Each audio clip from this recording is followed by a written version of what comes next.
So I'm Rachel Hogg, a graduate in motorsport management and working as an architecture engineer at Jaguar Land Rover. I'm working in advanced product creation, basically pulling all the ideas together from each engineering discipline and marketing and finance to pull all the ideas together for the whole engineering of the car and design a concept that will then go on to engineer and eventually sell to customers. I think it's just really interesting because I'm working so far in advance of a car actually coming up for sale. So I'm working on cars that are going to be released in like 2018, 2019. So you're working right at the beginning, and you're pulling in everyone's ideas. And to start off with, when there's no budget and you're just bringing together concepts, the ideas that some of the engineers come up with, it's interesting work. And to see what marketing spends hours and hours researching what they think is going to sell, and then and you think, God, how do you know what's going to sell in so many years? But they're just so good at what they do, and you're just looking at things that in your head you think, oh, that's years away, and then all of a sudden you're actually working on it. So it's interesting to be right at the beginning of a process.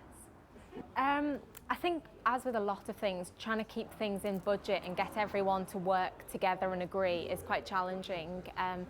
Because everyone's got their ideas, everyone knows what they want, and then finance know how much they want it to cost. So it's pulling everyone's ideas together can be quite challenging. But working here and in the workshop, and then what you've learned in your course, it sets you up for it. You're prepared. You know that this is going to happen, because the uni courses here aren't just theory based; they're theory applied to practical situations. So you're prepared. You know what the working world's going to be like.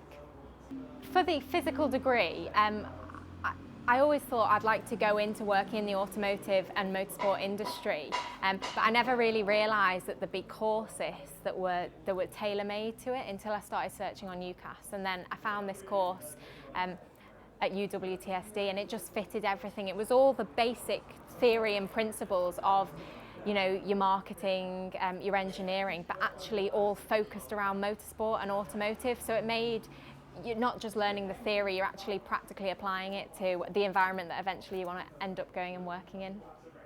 I really enjoyed the course, but I think the best bit about the whole experience was being able to work in the workshop on different projects, because it allows you go into uni Monday to Friday and you learn all the theory, but then it allows you to actually apply it to a race car or to a working environment. So just helps you to progress in your career because you've actually got experience. Well, for me, it was the course that drew me to the university. I knew the area of Swansea vaguely, and then when I saw the course, liked the course, and when I came to the open day, I just loved the city. I liked the feeling that the university was a bit smaller than some of the other ones, because it's a very friendly atmosphere. You know your lecturers one-on-one, so they're always there to help you when you need. There's all the projects, which now I'm out in the working world, nobody else I work with has been to a university with as much experience that I've got, and it's just because the lecturers here give up their free time to start programs like the Renault. Yeah, I definitely recommend this course to anyone who is interested in motorsport or automotive, because the experience you get here, I'd be very surprised if you could get it at another university. Everyone's really friendly. You've got good relationships with your lecturers, so they're there for you if you want a one-on-one discussion. So I'd say, considering every uni you pay the same amount to go to, I think you get good value for your money here, definitely. And you're in small lecture groups, which helps, because it's not under 200 students, there's about 20 of you, and so it's easier to get help. I think I'd like to carry on at Jaguar Land Rover at the moment, because it's interesting work. In the future, I'd probably like to be moving up into a more management position in the same area, because it's interesting work. I think it's good because big companies do offer, they will offer for future learning. So I think maybe I'd like to try a master's in a few years' time. So that's probably my aims for the next 5 or 10 years.